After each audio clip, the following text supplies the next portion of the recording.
Welcome in to Bears Weekly, a Chicago Bears network production. Download the Chicago Bears official app, brought to you by Verizon, to follow the team on the go. Bears Weekly is brought to you by Advocate Healthcare, Athletico Physical Therapy, Bet Rivers, CDW, Connie's Pizza, IGS Energy, and Miller Lite. Here are your hosts, Jeff Joniak, a.k.a. the Mayor of Bearsville, and his sidekick, Tom the Surfmaster Thayer.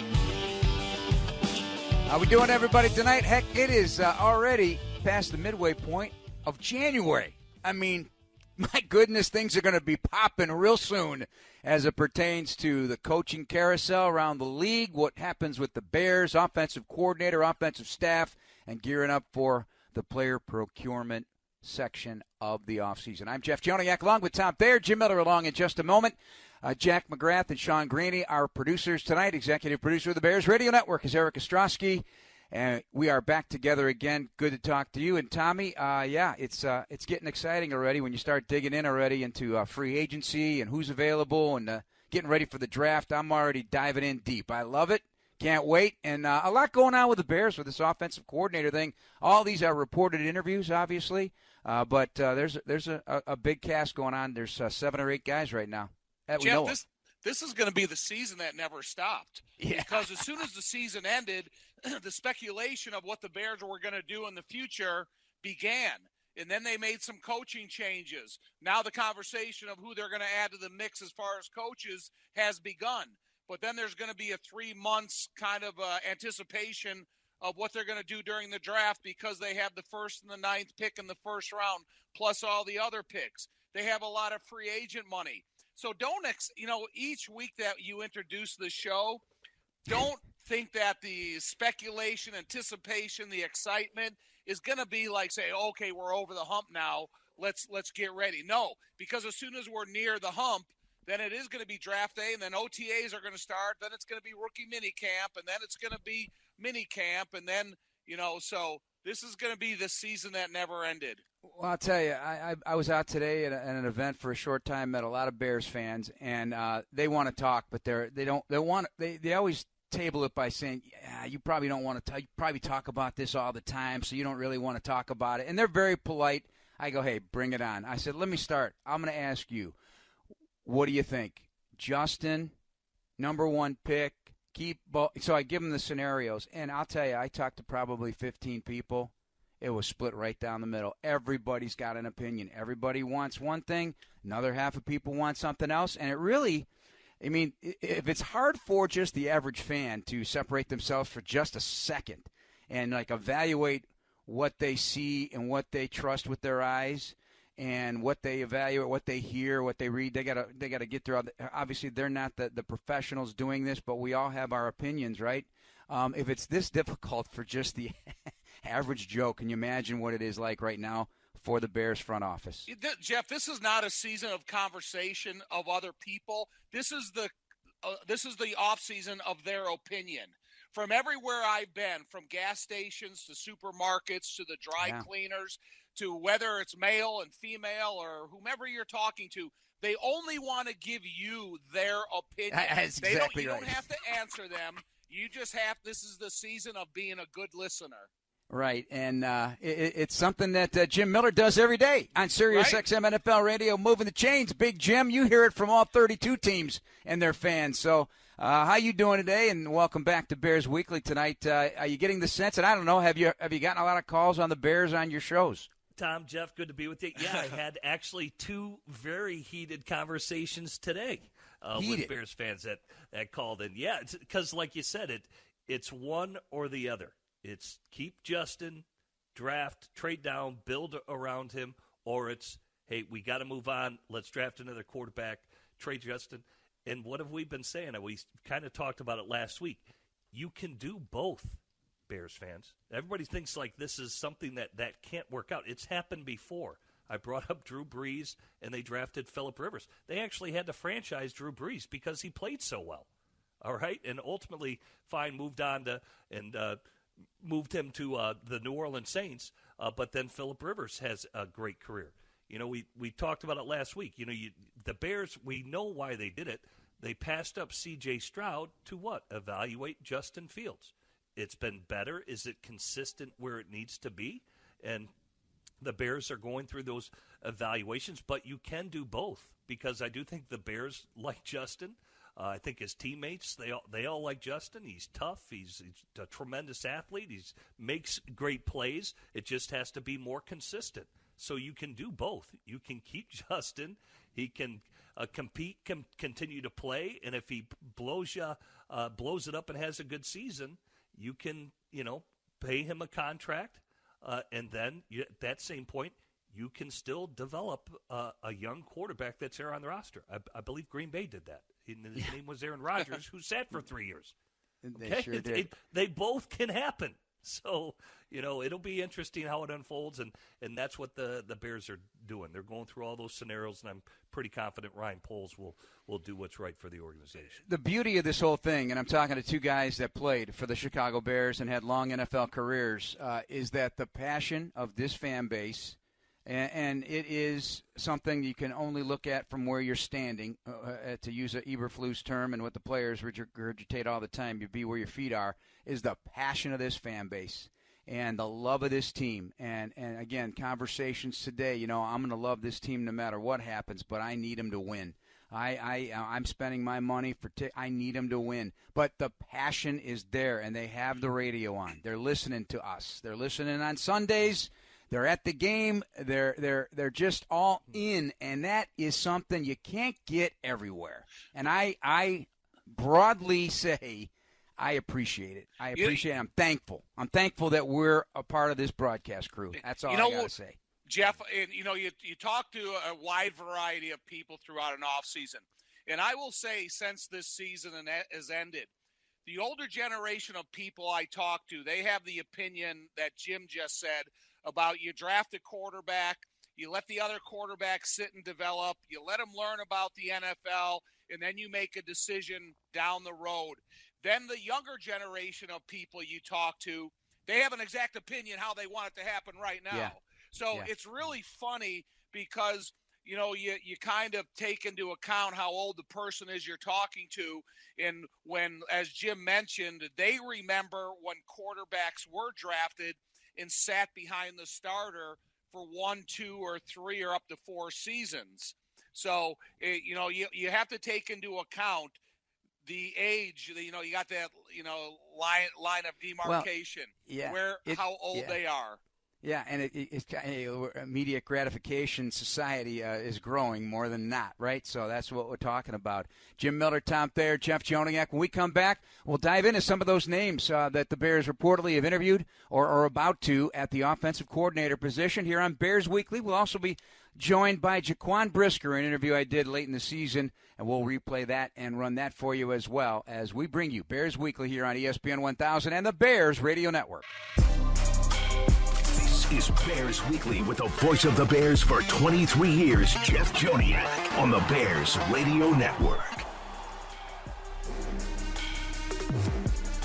This segment of Bears Weekly is brought to you by IGS Energy. Good to be with you again. Jeff, Tom, and Jim Miller from SiriusXM NFL Radio is moving the chains. So the Bears have reportedly had some sit-downs with more than a half dozen offensive minds as they narrow down their search, or maybe even broaden it, as the latest name to the mix. Jim Miller is Cliff Kingsbury, reportedly will interview for the position, USC senior offensive analyst and quarterback coach who's had connections, obviously, to Patrick Mahomes and Manziel and Murray, the Arizona quarterback, and then working, of course, with Caleb Williams. Well, let's start there because that's the latest name that's popped up. 44 years old and the former head coach of the Arizona Cardinals. What's your thought?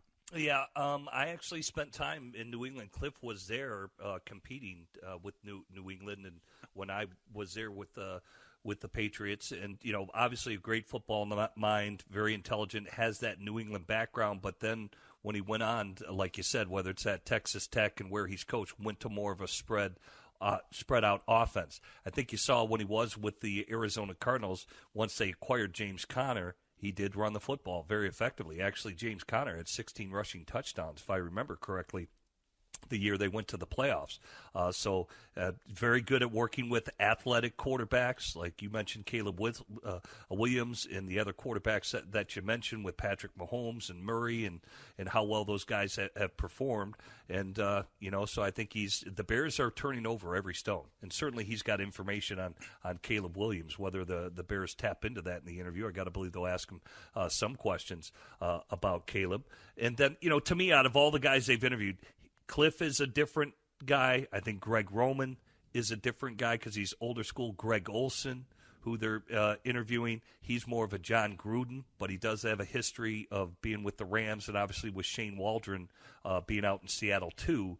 That's more the Ram, Kyle Shanahan background. So whether it's Clint Kubiak, Liam Cohen, Shane Thomas Waldron. Brown. Yeah, those guys all have that same type of background, which in that offense, because obviously you look at the success of Mike McDaniel, came from Kyle Shanahan's system down in Miami. Look at the year Bobby Slowick has had as the OC of the Houston Texans. So these are, that seems to be the hot offenses, and but I will say I would have a line of delineation that Cliff Kingsbury, Greg Roman, and Greg Olson, all from a different cloth of those other guys that they've interviewed, and would have. And the other names, Tommy, are Zach Robinson, the Rams quarterback coach, former Oklahoma State quarterback, and Marcus Brady, former Colts offensive coordinator, is working with the Eagles the last couple of years. So you're looking at successful organizations. All of them pretty much love running the football, except as Jimmy pointed out about Kingsbury. Connor had 18 touchdowns that year, 15 on the ground, 3 through the air. Yeah, Tommy, what do you think? Both you guys. So if I'm interviewing you guys for the offensive coordinator position of the Chicago Bears, do I first ask you what you think of the future of Justin Fields and how your philosophical believing in offense fits his type of accomplishments? Or do I ask you what type of offense that you want to run regardless of who's playing quarterback? So I think it's a kind of a different decision here when you're trying to hire an offensive coordinator this year for the Chicago Bears, because there's so many moving parts to the type of answers that you're trying to get.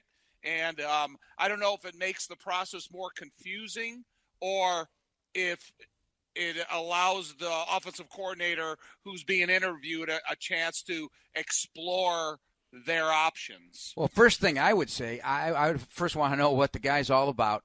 What are your go-tos? What are your, no matter who's playing, what are your go-tos? What is your style? What is your scheme? What is your philosophy? All the down and distance situations. And are you willing to adapt to what we have on the roster, what you're going to trust us to bring you, and can you make these guys all play together? And it could be different styles of quarterbacks. I got to know that, first of all. I got to know what they're ready for in this market. I mean, obviously, all these guys have been in the NFL. But this market right now is at a fever pitch. And so I want to know, are you able to drown all that out, handle it, and not adapt to what you're hearing? Because that's the one thing in some of these places, they don't have to hear it that way. And, Jim, I don't know how you think about it, how you would approach it, but, I mean, I'm the amateur head coach and general manager here sitting down with these guys. Flus has got to be comfortable with what he's going to be wanting from the offensive side of the ball. Yeah, well, clearly moving on from Luke Getsy, who is from, the Kyle Shanahan system, Sean McVay system. A lot of these guys run that same system. Okay, so you look at the success of Green Bay and how they've just brought along a young quarterback in Jordan Love, who looks to be playing pretty well right now. I think everybody would agree with that. A lot of those coordinators that we just mentioned come from that background that Luke Getsy just tried to mold Justin Fields into, and then, of course, tried to adapt, do quarterback runs and all these things. So first off, you're going to say, we want to evaluate, what's your evaluation of Justin Fields? What are the things that you're going to do to get him to play more consistently?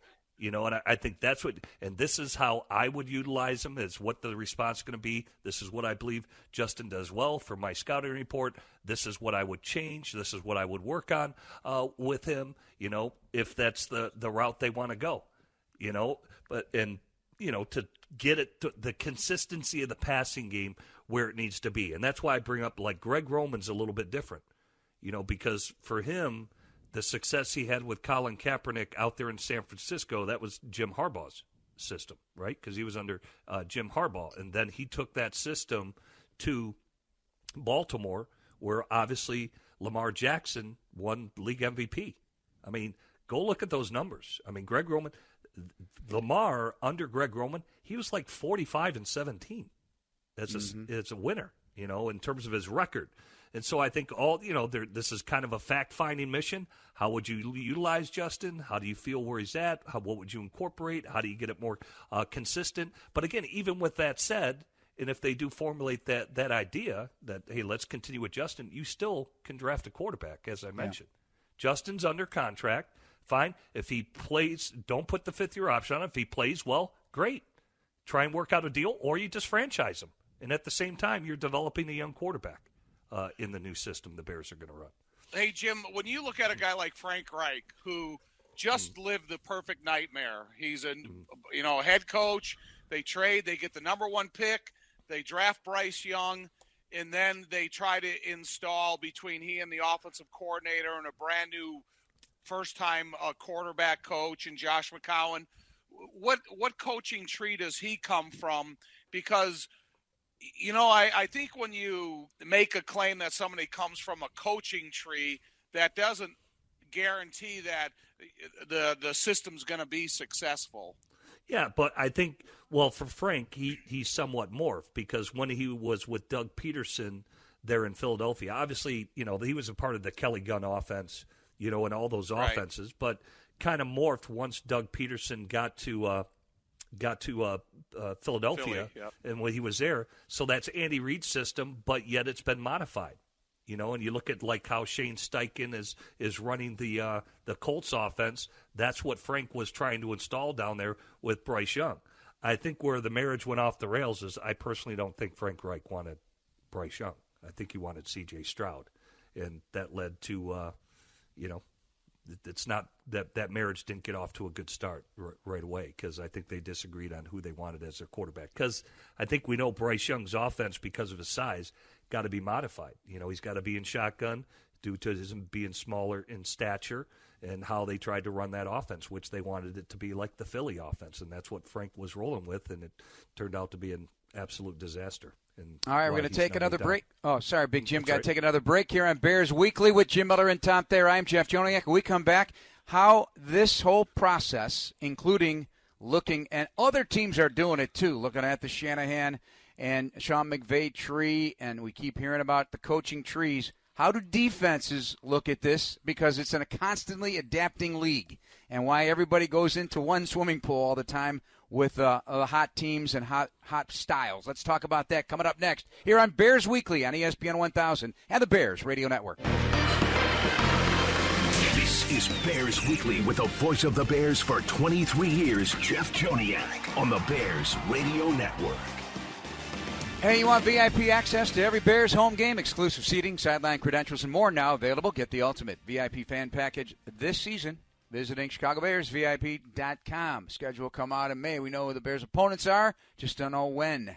We'll know where as well. Jeff, Tom, and Jim Miller with you on Bears Weekly, along with Kevin Zipak. I ignored him in the open. The Z-Dog is outstanding, along with Sean Greeny. I know we got the Z-Dogs are really, Little Z-Dog, but I don't know. It just came out. You can join the Z-Dog pack, Kevin Zipak. All right, listen. We talked about how this offensive scheme is hot right now. It's productive. It's creative.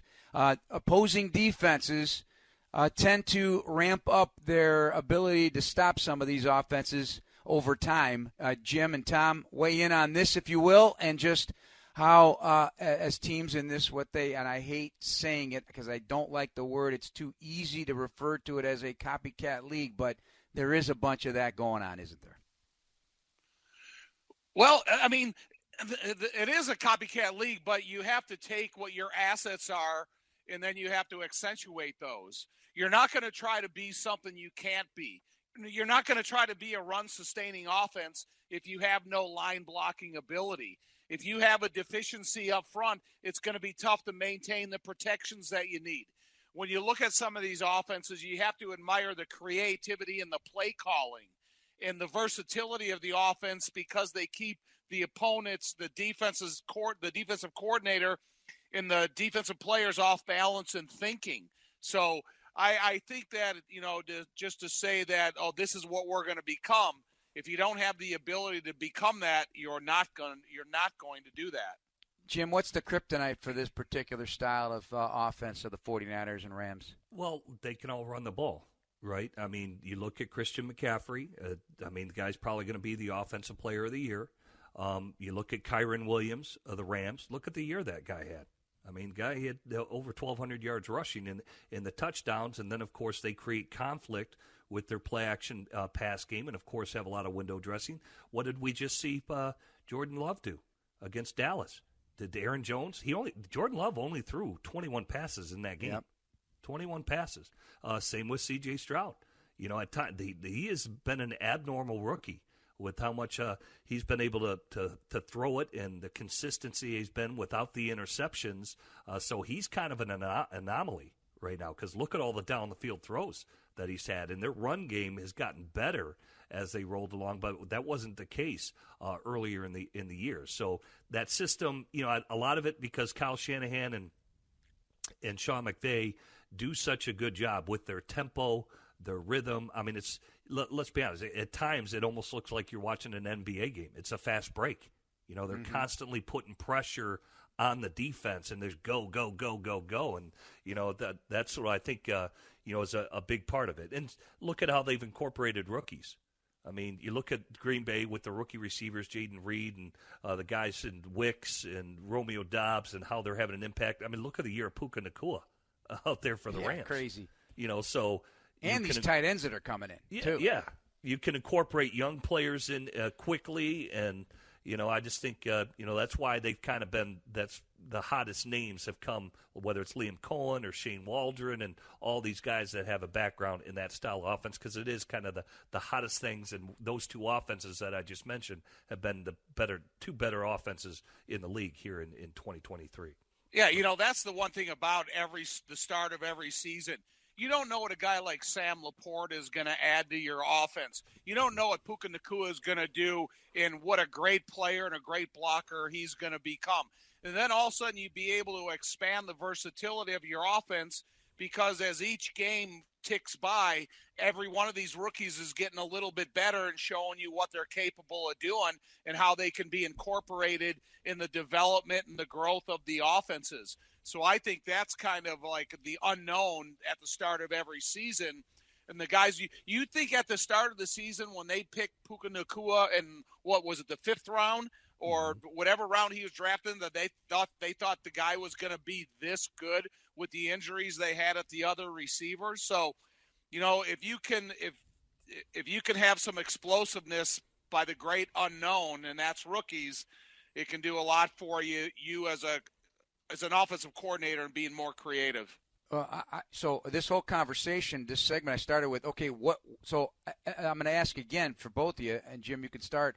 What's the kryptonite against these offenses? What defenses make it more challenging for those offenses? Well, I think when you look at to me it was more related to injuries for 49ers when they lost that 3 in a row. But clearly, I think you saw it last year when they went in and played Philadelphia and he got hurt. The pressure on Purdy can cause problems.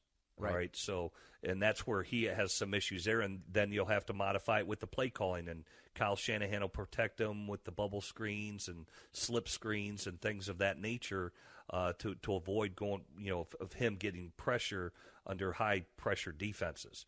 And so, I think every player is different because you're going to attack every quarterback different to provide that pressure depending on other matchups. Are they weak at guard? Can we attack this tackle? All those type of things, and how they're able to bring the pressures to provide that, that impact on a quarterback that can harass him in order to disrupt an offense. I still think that when you look at any offense, if they're efficient, if you get a dominating, a difference maker, 3-technique defensive tackle, a guy that gets upfield with so instantly that he makes a running game one-sided or he puts the quarterback in a retreat position. If you can find one of those guys that's special, and I think that he can make other components of your defense improve at a really quick rate, because you're really changing the timing and the thinking process of the entire offensive line and the offensive coordinator. And I think that's the one position, if you think going forward in the playoffs and how that position factors in. And it's even like a guy that I know he's not an explosive three-technique defensive tackle. If you look at Vita Vea and what he did to the tush push last week, it's a play that they weren't able to run successfully because they had an immovable bruiser in the middle of that defense that kind of, he played the part that he needed to play against that specific play. Well, heck, you even look at, I don't know how many people are really focusing much on what the Rams did with their rookies, but, Aaron Donald in the playoff game, they had the isolation shots, Jim and Tom, of him just getting doubled and tripled the entire game. But over the course of the season, you had a rookie nose tackle out of Wake Forest. Kobe Turner had 9 sacks. The defense had a bunch of young players on both sides of the ball. Because of certain players, they rose all boats, and that's what you're looking for from a star defensive player, and you're looking for that from your quarterback as well, obviously. Yeah, so I definitely think. I mean, Donald's such a dominant player. You're going to raise the level of play, and we talked about it even for the Bears. I mean, look when the Bears added Montez Sweat. All right, look at how Joniak Ngakoue all of a sudden started to show up a little bit more on the opposite, and then even towards the latter part of the season when Joniak got hurt, DeMarcus Walker was making plays because all the attention is going to Montez Sweat. So when you get a blue chip player, other players, like you said, got to raise their level because they need to cash in on making plays because he's commanding all the attention, much like Aaron Donald. One thing about training camp, if DeMarcus Walker didn't get hurt in training camp and then re-aggravate his injury at Indianapolis, I'm not so sure that they would have. I know they had Ngakoue there by the time they went to Indianapolis, but I'm not sure they would have had to sign him because they brought an element when they have Rasheem Green and they have the rest of these guys. I don't know if they would have felt that they were at an emergency need where they had to sign him. And then obviously they went out and made the deal for Montez Sweat, and he allowed everybody to play a better brand of football because of what he was offering the rest of the guys. Oh, yeah. DeMarcus Walker really did rise significantly over the course of the season, and certainly after the addition of Montez, second on the team since Week 9 in pressures on the quarterback. All right, we're going to take another break here. When we come back, we'll hear our interview with Jaquan Brisker late in the season as he looks forward to what's next for the Bears and beyond here on Bears Weekly on ESPN 1000 and the Bears Radio Network. This is Bears Weekly with the voice of the Bears for 23 years, Jeff Joniak, on the Bears Radio Network.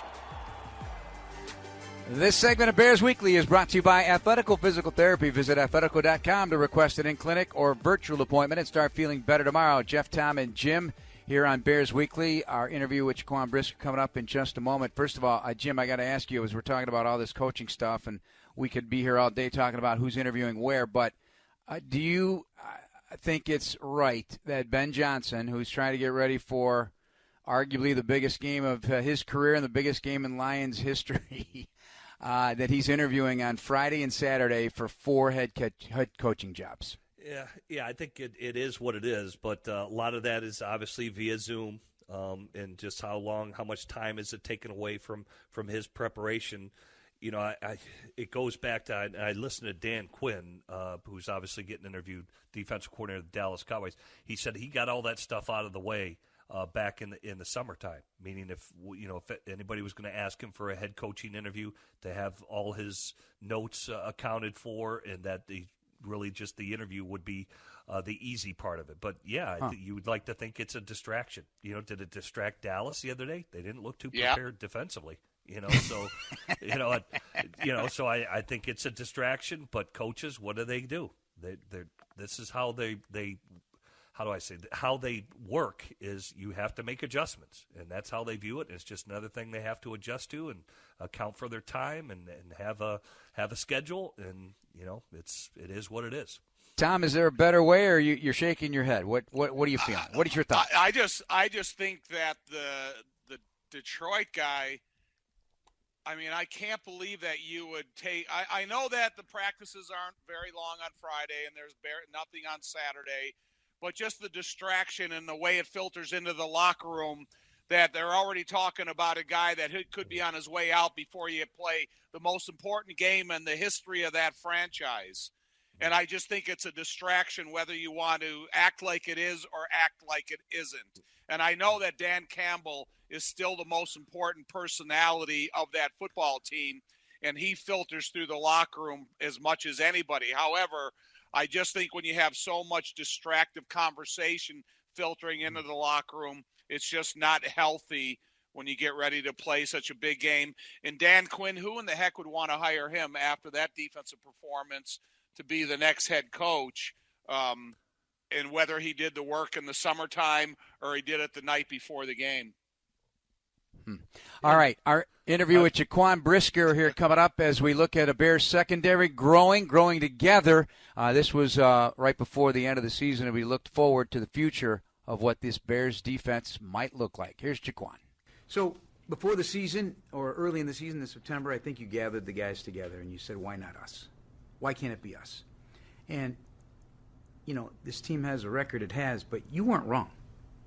You weren't wrong because the close calls, things could have been totally different. So what did you know then that made you think that?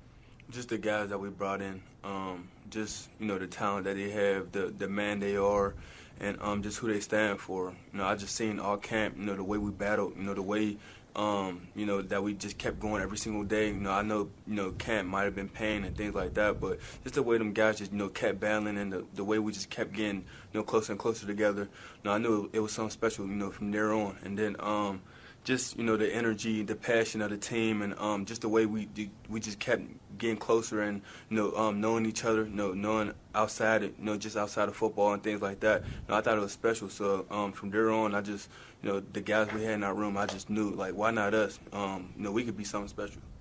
Well, you guys are on defense, right? For sure. I mean, it's crazy what's happened. Do you ever think back, gosh, I got injured, I had the hammy, didn't play a full season, what you might be looking at right now with all the guys, because there were a lot of guys who were banged up. Yeah.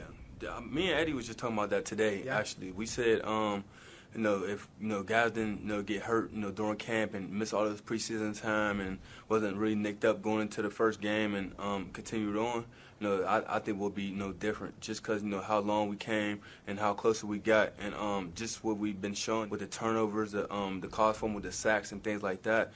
Just imagine if we were all healthy, played preseason, got that chemistry going earlier. That could have happened a lot earlier. But I mentioned this to you before. There's a difference between putting a player in a position, aligning up, hey, do X, Y, and Z, and there's a whole different matter when they say we're going to deploy you.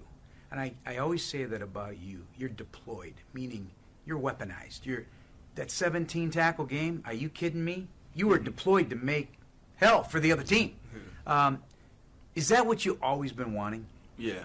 Just being around the football, just helping my teammates get better, helping my teammates get a win. That's always important. Is whatever I could do to get them a win, I'll do whatever it is. Throw my body around, whatever it may be, whatever the case may be. Just as long as we win, all that matters to me. So just as long as I keep flying around doing my job and doing what I can at 1,000% every time, and then we get the win, I'll be happy. Even if I went in 0 tackles and we still got the win, I'll be happy because I love the way my teammates play, especially when they make a huge play or even offensively they make a great play. I'm always excited. So as long as we get the win, I'll always be good. Well, now we're several weeks removed from that game. Do you ever think about it?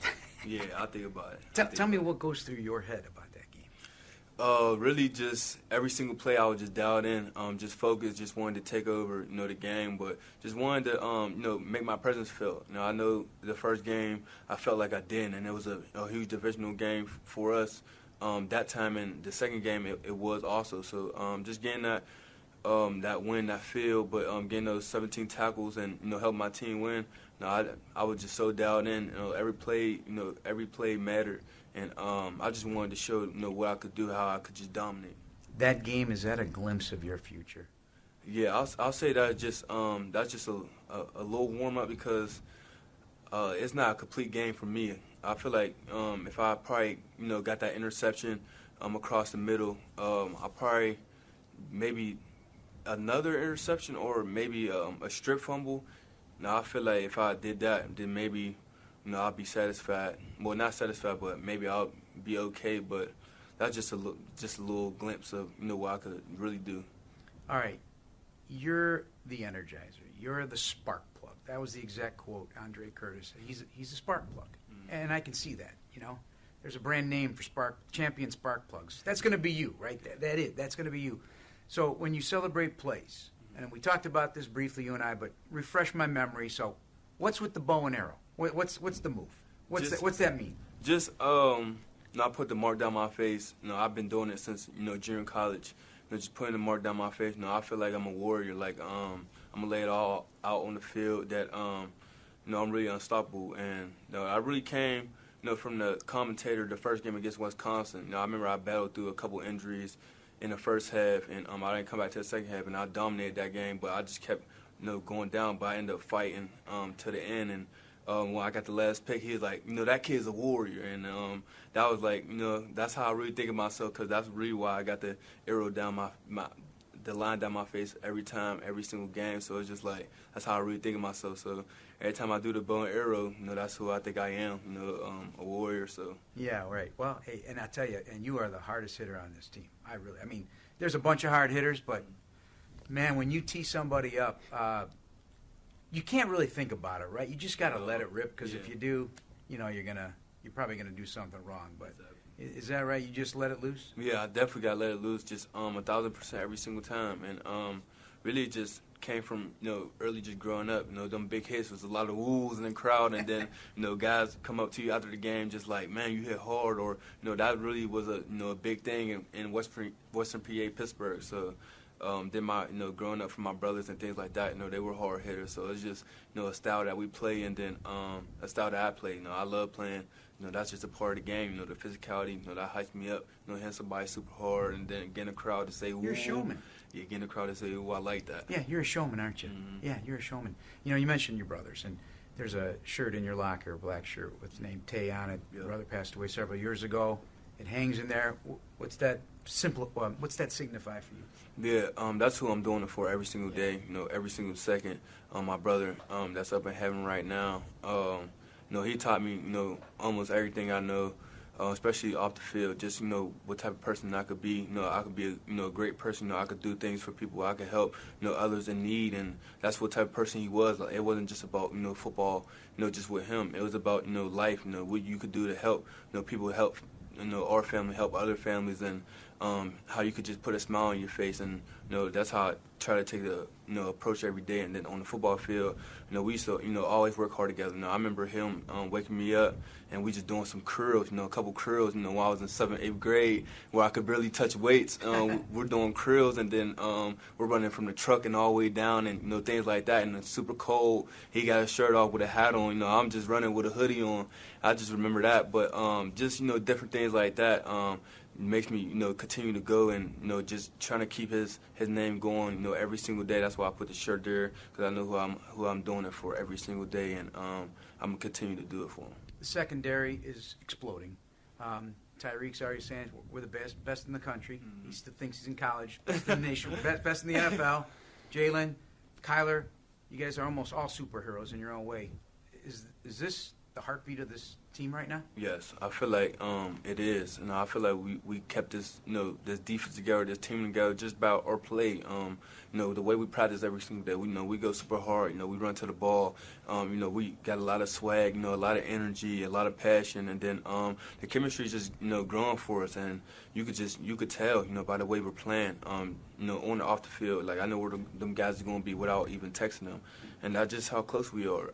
So I love those guys, and it's even dangerous because we just this is probably our first year all together, and we're just scratching the surface, and that's the scary part. So, like you said, we're all superheroes in our own way, and I truly believe that. And I truly believe that we got so much more that people haven't even seen yet. So I love those guys. Yeah, well, can't wait to see what's next. And Tyreek Stevenson today, our lads, they're all rookie team. He was one of the corners, the starting corner, led all rookies in tackles, pass breakups, and interceptions. Jaquan Brisker had a really good rookie year. Hopefully these guys stay healthy, continue to grow together, Tom and Jim, because in 2023, I would say they made a lot of noise back there on the back end, Tommy. Jim and Jeff, one thing I like about the defensive backfield is there's an argument of who is the most physical. Because you told Jaquan Brisker he's the most physical. I think Tyreek Stevenson is the most physical. So I think when you can have that conversation about multiple defensive backs, and I think Kyler Gordon is equally as a tough guy. So when you talk about that many defensive backs that are in the conversation, I think it's a good thing for the future of the Bears. And Jim, Terrell Smith will have a say in being physical as well. So I want my secondary to be nasty. Yeah, and, they've gotten bigger. Obviously, Brisker is a big guy. He's very versatile. Yep. He's good down in the box. You can blitz him. You look at both the corners that they drafted last year. Those are big corners. Smith coming out of Minnesota, and Tyreek, like you said, played awesome and a very aggressive player. And I just like the versatility, too, of Kyler Gordon. He's an excellent nickel back. He provides versatility with how he can blitz. He's tough as nails. And I think, when you look at Jalen Johnson, and I voted him first-team All-Pro. I thought he played that well. When I talked to him at training camp, he said, my goal, I need to get more turnovers. And that happened this year. And it just became infectious back there. One player was one-upping each other as the season rolled on, and they just kept on making more plays on the back end of that defense. It's a very good secondary the Bears have assembled. Absolutely. One segment to go. We'll do a whip around to see what's up around the NFL. Some thoughts when we come back on Bears Weekly on ESPN 1000 and the Bears Radio Network. This is Bears Weekly with the voice of the Bears for 23 years, Jeff Joniak, on the Bears Radio Network. This segment of Bears Weekly brought to you by CDW. People to get it. 90 seconds to go. This is going to be quick. Who wins in the NFC only? Tampa, Detroit. Tommy, you go first, then Packers, Niners. Jim. I'm going Detroit and Packers. No, not Jimbo. Detroit and 49ers. I think Tampa's got a good shot here, but I will go with the Detroit Lions, otherwise they tar and feather me up here in Motown. And I will take the 49ers. I do think 49ers will be able to run it on the Packers big time. I'm going 49ers, and there's something about Baker this year. I'm going for the win on the road at Detroit. And have you ever heard this, guys? Miami Hurricane tight end Cam McCormick announced his return for a 9th season of college football. He's had 4 season-ending injuries, same recruiting class at Oregon as Justin Herbert. Tom, would you do it? No. Jim? I mean, we've had guys 52 years old play college football, so why the hell not? Remember the old lineman down in Oklahoma? He was 52. And Jerry Glanville is 82, and he just got hired as defensive coordinator at Division II Northwestern Oklahoma State. Way to go, Jerry Glanville. This sport is something else. We got to go. Jim and Tom, thank you very much. Thank you to our crew. As always, Adam Abdallah is coming up next. Thanks for listening to Bears Weekly on ESPN 1000 and the Bears Radio Network. Thank you for listening to the Chicago Bears Network presentation of Bears Weekly, hosted by the mayor of Bearsville, Jeff Joniak, and Surfmaster Tom Thayer. Podcasts are available on the Chicago Bears official app. Bears Weekly has been brought to you by Apple Podcasts, Bet Rivers, IGS Energy, and Miller Lite.